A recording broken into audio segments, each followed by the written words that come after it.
Bismillahirrahmanirrahim. Assalamualaikum warahmatullahi wabarakatuh. Nama saya Hikmah Sagita, NIM 1051700462. Oke, baiklah Pak. Di sini saya akan menjawab pertanyaan Bapak mengenai minggu lalu, mengenai definisi keuangan negara, ruang lingkup keuangan negara, dan asas-asas keuangan negara. Apa itu definisi keuangan negara, apa itu ruang lingkup keuangan negara, dan apa saja asas-asas keuangan negara. Jadi definisi keuangan negara di sini adalah semua hak dan kewajiban negara yang dapat dinilai dengan mata uang, seperti segala apapun yang terkait dengan negara, baik itu berupa uang, baik itu berupa barang, yang pastinya nanti akan menjadi milik negara gitu ya, serta berhubungan dengan hak dan kewajiban tersebut begitu.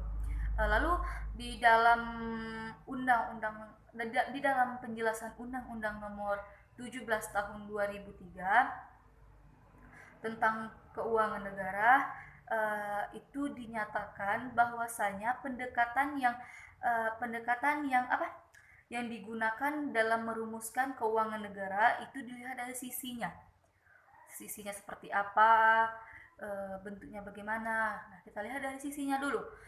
Sisi dari keuangan negara tersebut di dalam Undang-Undang Nomor 17 Tahun 2003 yaitu dilihat dari sisi objeknya, dilihat dari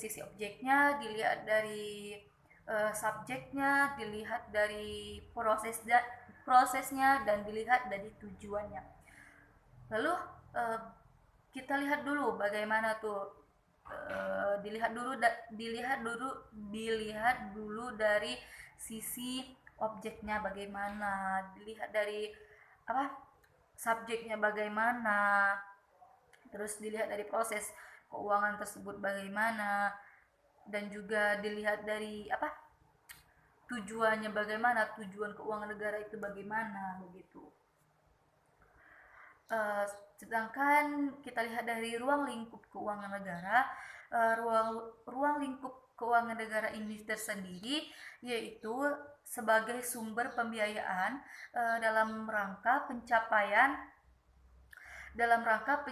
tujuan negara yang tidak bisa dipisahkan dengan ruang lingkup yang dimilikinya begitu. Ya, karena apa tidak bisa dipisahkan? Ya begitu, oleh karena itu ruang lingkup keuangan negara itu sendiri, ruang lingkup itu menentukan substansi yang dikandung dalam keuangan negara tersebut gitu. Nah, sebenarnya keuangan negara itu harus memiliki ruang lingkup yang benar-benar tepat gitu. Supaya apa? Supaya terdapat kepastian hukum yang menjadi pegangan bagi pihak-pihak yang melaksanakan pengelolaan keuangan negara tersebut begitu. Itulah kita lihat dari sisi ruang lingkup dari keuangan negara gitu. Terus kita lihat dari asas-asas keuangan negara. Jadi asas-asas keuangan negara ini ada 9, kalau tidak salah ada 9. Yang pertama itu asas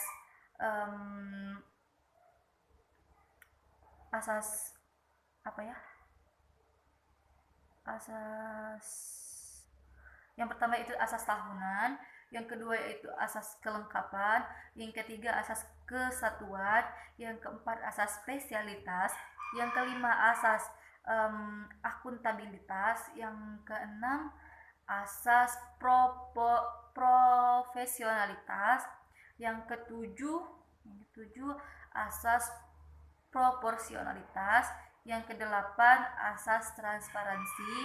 Udah pada tahu kan transparansi itu apa? Transparansi itu keterbukaan.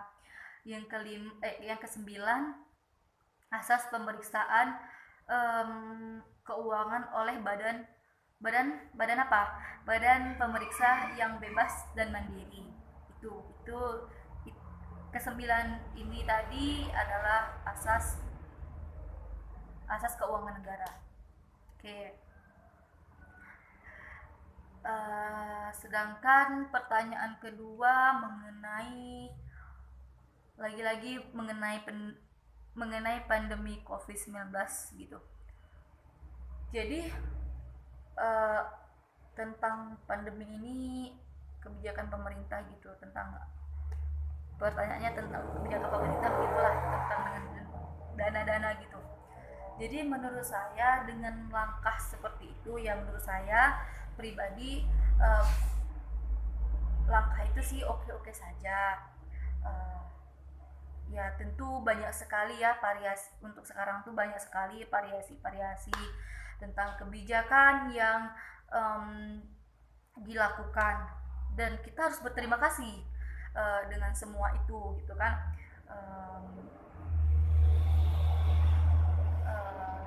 Tetapi saya lebih menyarankan agar kita lebih fokus untuk diri sendiri dulu gitu. Dan kita harus wabil khusus itu kita harus lebih fokus lagi untuk dikonsentrasikan seperti untuk menghentikan penyebaran virus COVID-19 ini atau yang disebut dengan corona. Nah, ya kita harus kita tuh harus punya pemikiran gini, bagaimana kita harus menghentikan penyebaran virus tersebut gitu, bagaimana virus itu tidak ada lagi di dunia ini, bagaimana gitu. Jadi ya kita tidak perlu banyak-banyak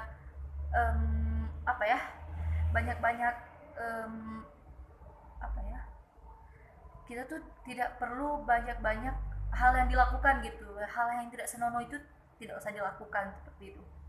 Nah, tentu ya dalam situasi seperti ini, dalam situasi begini, ya kita harus fokus kepada akar masalahnya. Bagaimana masalahnya? Apa masalah sampai ekonomi kita menurun begitu? Kita harus menggali kenapa gitu. Ya, kita lihat dulu akar permasalahannya apa. Masalahnya tuh ya itu tadi, tentu kita sudah tahu ya kan, mengenai virus corona itu tadi, atau virus jahat itulah apalah itu ya. Ya kalau virus corona ini bisa di apa ya, kalau istilahnya tuh, kalau misalnya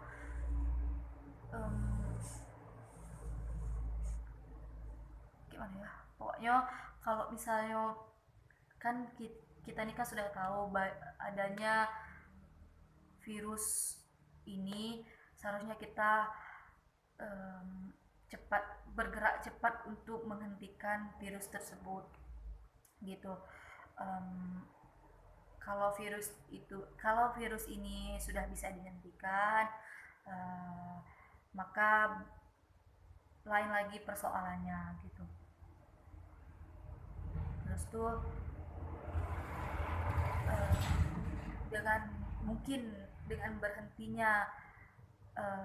dengan dihentikannya virus corona ini, mungkin maka berbagai persoalan seperti ekonomi nanti akan berhenti dengan sendirinya seperti itu. Terus apa lagi ya tentang dana? Nah, dengan adanya dana tambahan dari pembiayaan APBN, ya mungkin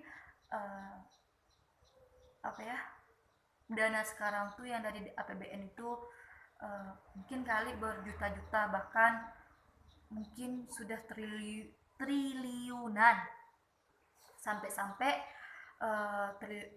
sudah sampai triliunan mungkin. Nah, tetapi dana tersebut terbagi-bagi maksudnya bagaimana ya, dana tersebut bukan dana APBN tersebut malah terbagi-bagi dengan untuk berbagai pengeluaran seperti apa. Tentu kita pada nggak tahu ya, apa ya apa tadi, kita nggak tahu pengeluaran seperti apa. Jadi pengeluaran di sini seperti perpajakan gitu, terus stimulus ekonomi dan lain-lain sebagainya begitu. uh,